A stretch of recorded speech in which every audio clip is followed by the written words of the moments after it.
सबको ओम शांति। आज हम लोग जूझ पाठ के विषय में चर्चा करेंगे। जूझ से तात्पर्य होता है संघर्ष। तो इसमें एक लेखक के अपनी आत्म कहानी है और उन्होंने अपने जीवन में जो संघर्ष किया है उस संघर्ष को व्यक्त किया है और यह है बहुत ही चर्चित उनका आत्मकथात्मक उपन्यास है। तो उसके कुछ अंश अपने पाठ्यक्रम में हैं और उस अंश के बहुविकल्पी प्रश्नों की श्रृंखला में हम आपका स्वागत करते हैं। तो इसे सारे प्रश्नों को पूरा देखें ताकि आपके समझ में पूरा पाठ भी आ जाए। तो पहला प्रश्न है कि लेखक का क्या मत है। खेती करनी चाहिए, खेती गड्ढे में ढकेल रही, खेती सम्मान प्रदान करती है, खेती से उत्तम रोजगार मिलता है। तो खेती, चूंकि उसके पिताजी खेती करते थे और लेखक एक खेतिहर परिवार से था जिसमें खेती को प्रमुखता प्रदान की जाती है, लेकिन लेखक का मानना था कि खेती हम लोगों को गड्ढे में ढकेल रही है, क्योंकि वो सोचता था कि अगर मैं पढ़ लिख गया तो पढ़ लिख करके मैं कुछ काम कर लूँगा। और गांव के एक दो लोग भी उससे उसी बीच से आगे बढ़े थे। तो लेखक इसीलिए अपने आगे बढ़ना चाहता है ताकि वह अच्छा अपना नाम कर सके और कुछ अच्छे से रह सके। और वह आज के प्रगतिवादी सोच का प्रतीक है, जिस प्रगतिवादी सोच का लेखक था। तो इस प्रकार से हम मानते हैं कि लेखक सही था। और अगला था कि अगर एक लंबे समय तक खेत में पड़ी रहे तो क्या होगा। रस पतला हो जाएगा, रस खट्टा हो जाएगा, रस गाढ़ा हो जाएगा, रस एकदम सूख जाएगा। आप देखते हैं इस पाठ में कि लेखक के पिताजी मानते थे कि हमें गुड़ जल्दी बनाना शुरू कर देना चाहिए, इससे अच्छा दाम मिलेगा। लेकिन लेखक कहता है कि अगर खेत में खड़ी रहे तो रस गाढ़ा हो जाएगा, जिससे ज़्यादा मात्रा में गुड़ बनेगा। लेकिन इसके पिताजी मानते थे कि हमें ज़्यादा मात्रा में गुड़ नहीं चाहिए, हमें तो दाम ज़्यादा चाहिए। तो इसलिए वो पहले ही अपने खेत की पिराई वगैरह शुरू कर देते थे और जनवरी तक वो फ्री हो गए थे। तभी तो लेखक ने जनवरी माह में ही अपने पढ़ाई लिखाई के बाद माँ से छेड़ी। तो लेकिन लेखक की माँ के भीतर किस जानवर के विषय में गूंज उठती रहती थी? कुत्ता, गधा, शुगर या शेर? लेखक ने लिखता है कि उसके माँ के मन में जंगली शुगर बहुत ही गहराई तक बैठ गया था। इसलिए जब वो पढ़ने लिखने की बात करता है तो उसकी माँ कहती है कि वो तो बरहेला सुअर की तरह से भी गुर्राएगा। तो लेखक सोचता है कि मेरे माँ के मन में कितना इस जानवर का भय क्रोध गया है, इसीलिए वो उनका नाम ले रही है। तो इसमें इसका सही विकल्प है शुगर। तो जो लेखक के मन में बहुत ही, लेखक की माता जी के मन में बहुत ही ज़्यादा अंदर से बैठ गया था, इसलिए वो दूसरा नाम नहीं ले पाई। और हम लोग मन में भी प्राय होता है ना, किसी किसी जानवर या कुछ ऐसा हम लोग अपना उदाहरण देते रहते हैं, वैसे ही लेखक की माँ भी है। और गांव के सर्वाधिक सम्मानित व्यक्ति कौन थे? अपने गांव में होता है गांव का मुखिया प्राय होता है, जिसे हम लोग सम्मानित मानते हैं। कुछ अन्य बुजुर्ग लोग भी होते हैं, लेकिन इनके यहाँ दत्ताजी राव, दत्ताजी सावरकर, देवदत्त या अन्ना हजारे में से किसे आप मान रहे हैं? तो दत्ताजी राव इनके यहाँ के बहुत सम्मानित व्यक्ति थे। लेखक को जब कोई और सहारा नहीं मिला तो उसने अपने माँ से कहा कि अगर अब दत्ताजी राव की सहायता लिया जाए तो पिताजी बात मान सकते हैं और हमारे पढ़ाई लिखाई का काम आगे आसान हो जाएगा, मैं पढ़ना शुरू कर दूंगा। आनंद के पिताजी बाजार में किससे मिलते थे? दत्ताजी गुरुजी से, रखमाबाई से, तीजनबाई से। इस पाठ में चर्चा है कि जब वो दत्ताजी राव के यहाँ दोनों जाते हैं तो कहते हैं माँ बेटे दोनों कि वह हमारे पिताजी ज़्यादा समय बाजार में रखमाबाई के पास गुजारते हैं और खेती किसानी में अपना कोई मन नहीं लगाते हैं, जिसका दुष्परिणाम हो रहा है कि बच्चे की पढ़ाई बाधित हो रही हो और बच्चे को आगे पढ़ाना नहीं चाह रहे हैं। तो आप कम से कम कुछ ऐसा करें कि बच्चे को ये पढ़ाने लगें और रखमाबाई की तरफ से मन छूट जाए। तो ये सही है रखमाबाई। लेखक ने किस माह में अपनी माता से पढ़ाई की बात किया? जनवरी, फरवरी, जुलाई या अप्रैल में? तो 17 जुलाई में शुरू होता है, तो ज़्यादातर लोग जुलाई मानेंगे, लेकिन नहीं। लेखक कहता है कि जब गन्ने की पढ़ाई वगैरह ख़त्म हो गई तो ये प्रायः दिसंबर तक हो गई थी। तो जनवरी माह में ही लेखक ने सोचा कि अगर हम आगे शुरू करें तो हमारा पढ़ाई का काम आसान हो जाएगा और 2-3 महीना और पढ़ करके हम एग्ज़ाम देंगे तो कक्षा 5 पास हो जाएंगे।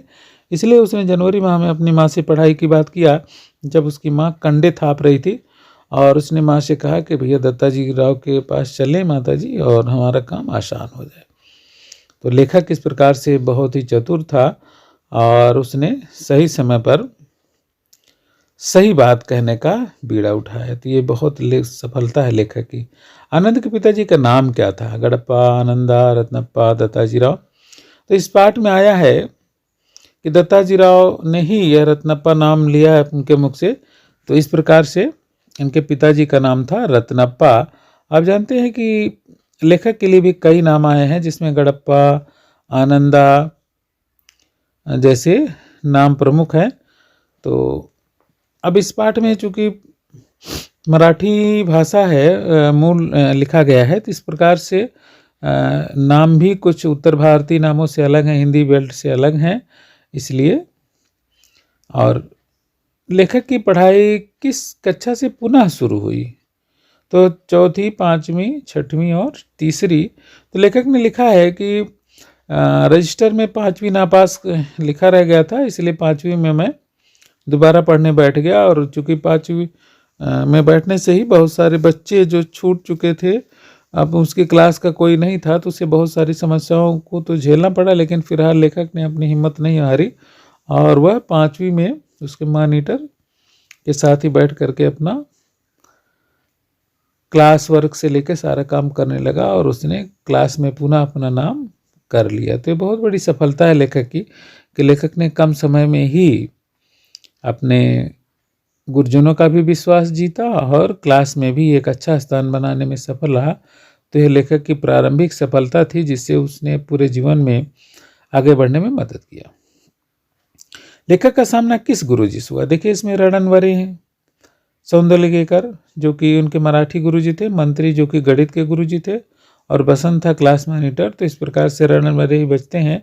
तो लेखक के सामने सबसे पहले यही आए और इन्होंने गमछा, जो लेखक का गमछा इधर उधर हो गया था, उसको भी संतुलित करने में मदद किया और चौहान के लड़के को डांटा भी। तो इस प्रकार से यह है बहुत ही सकारात्मक मोड़ पर ले आया और लेखक के मन में थोड़ा उस समय आत्मविश्वास भी हुआ, क्योंकि लेखक बहुत डर रहा था कि अब क्या होगा और मेरा गमछा भी फट जाएगा। मंत्री नामक गुरुजी क्या पढ़ाते थे? हिंदी, मराठी, गणित, विज्ञान। तो आप देखिए मराठी तो लेखक सौंदर्यकर जी थे, जो लेखक के बहुत ही अच्छे अभिन्न निर्देशकों में से, सहायकों में से माने जाएंगे। और मंत्री नामक गुरुजी गणित पढ़ाते थे और चूंकि बहुत ही ये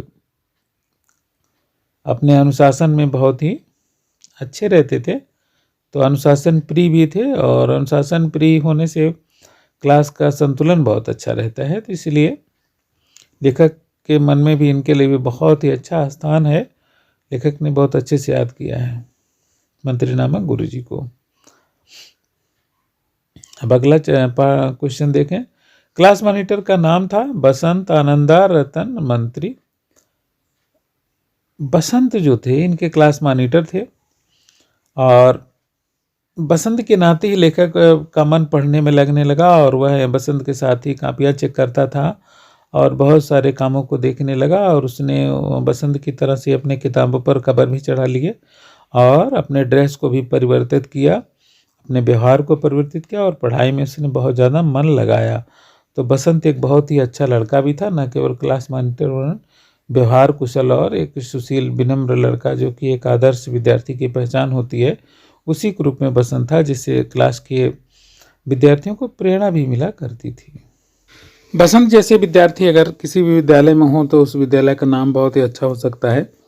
तो आप लोग भी अच्छा बनने का प्रयास करिए, सभी विद्यार्थी जो इस देख रहे हैं। सौंदर्यकर गुरुजी क्या पढ़ाते थे? गणित, विज्ञान, हिंदी, मराठी। तो आप जानते हैं कि सौंदर्यकर जी से बहुत ही प्रभावित था हमारा लेखक और उसने उन्हीं के तर्ज पर कविताएं वगैरह करना शुरू किया और ये बहुत अच्छे गायक भी थे, कविताओं को गा के पढ़ाते थे। तो चूँकि मराठी लेखक की मातृभाषा थी और ये गुरुजी भी, सौंदर्यकर गुरुजी भी मराठी ही पढ़ाते थे। तो एक मणिकांचन जिसको संजोग कहते हैं, यह संजोग लेखक के साथ हुआ, तो ये बहुत ही अच्छा रहा। और अगला है एक गीत है चांद रात पसरते शीर्षक कविता, जो कि लेखक आनंद जी ने बहुत ही अच्छे ढंग से उन्होंने गाया था।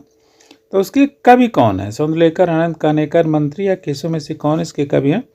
तो अनंत कानेकर की कविता थी, इसमें टाइपिंग थोड़ा सा मिस्टेक है, कानेकर। तो अनंत कानेकर की कविता को लेखक ने बहुत ही अच्छी नई धुन से गाया, जिसे बाद में अध्यापक ने अन्य कक्षाओं में भी गवाया। आजूज पाठ का अनुवाद किसने किया है? ये देखना है, केशव प्रथम वीर, मंत्री, सौंदर्यकर या आनंद यादव ने किया है कोई। तो आप लास्ट में दिया है केशव प्रथमवीर ने जूझ पाठ का अनुवाद किया है। ये चूँकि मूलतः मराठी में लिखा गया था, तो बाद में इसका अनुवाद हिंदी में किया गया। लेकिन इस पाठ के अनुवाद में सम्मानजनक, जैसे गुरु जी लोगों के लिए उतना सम्मानजनक शब्द नहीं है, तो ये मराठी से अनुवाद के समय हिंदी की प्रकृति को थोड़ा ध्यान में रखना चाहिए था। अगला है जूझ पाठ किस भाषा में लिखा गया है। तो पहले हमने बता दिया था कि ये मराठी भाषा में लिखा गया है और लेखक भी मराठी का ही मूल भाषा का रहने वाला है। अब लेकिन इस उपन्यास पर पुरस्कार भी मिल चुका है, तो यह हमारे पाठ्यक्रम में है ताकि हमें भी प्रेरणा मिल सके आगे बढ़ने की और हम बहुत ही अच्छे से आगे बढ़ सकें, हमारा जीवन अच्छा हो सके। तो आप सब ने यह वीडियो देखा, अपने जीवन को सुधारें, अच्छा बनाएं। साथ ही साथ इस चैनल को भी सब्सक्राइब करें और अपने दोस्तों को इस वीडियो को शेयर करें ताकि उनका भी लाभ हो सके। और इसी के साथ सबको ओम शांति शुभकामनाएं।